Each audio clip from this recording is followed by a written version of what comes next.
जय श्रीराम। दौंड शहरामध्ये कसाई मोहल्ला, खाटी गल्ली, ईदगाह मैदान आणि काटेरी जोडपे या परिसरात एकूण 7 बेकायदेशीर कत्तलखाने आहेत।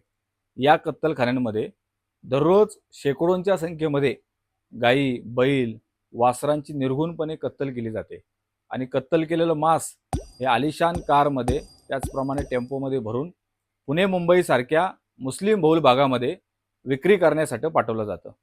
गेल्या 2 वर्षभरामध्ये पोलिसांच्या सहकार्याने तब्बल 52 गुन्हे दाखल करण्यामध्ये यश मिळाले। शेकडोंच्या संख्येमध्ये गायी बैलांचे प्राण वाचवलेत, त्याचप्रमाणे मोठ्या प्रमाणात गोमांस देखील जप्त झाले।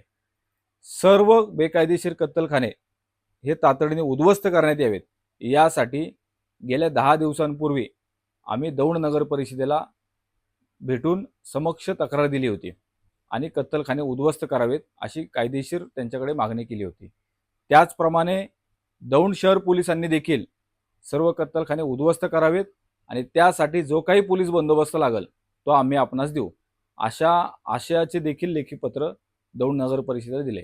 10 दिवस उलटून गेले तरी पण दौंड नगर परिषदेकडून अद्याप कोणतीही हालचाल चालू झाली नाही।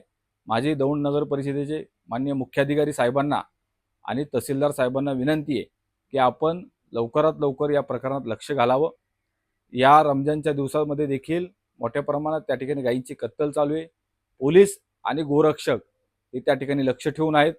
ज्या ज्या वेळेस माहिती मिळेल त्या त्यावेळेस कायदेशीर मार्गाने पोलिसांच्या मदतीने त्या ठिकाणी कारवाई केली जाईल, परंतु कत्तलखाने उद्ध्वस्त करणं हे नगर परिषदेचं जबाबदारी आहे आणि गोमातेचं पावित्र्य जपणं हे देखील नगर परिषदेचं आणि प्रशासनाची जबाबदारी आहे। तर माझी सर्वांना विनंती आहे की आपण लवकरात लवकर कत्तलखाने उद्ध्वस्त करावेत।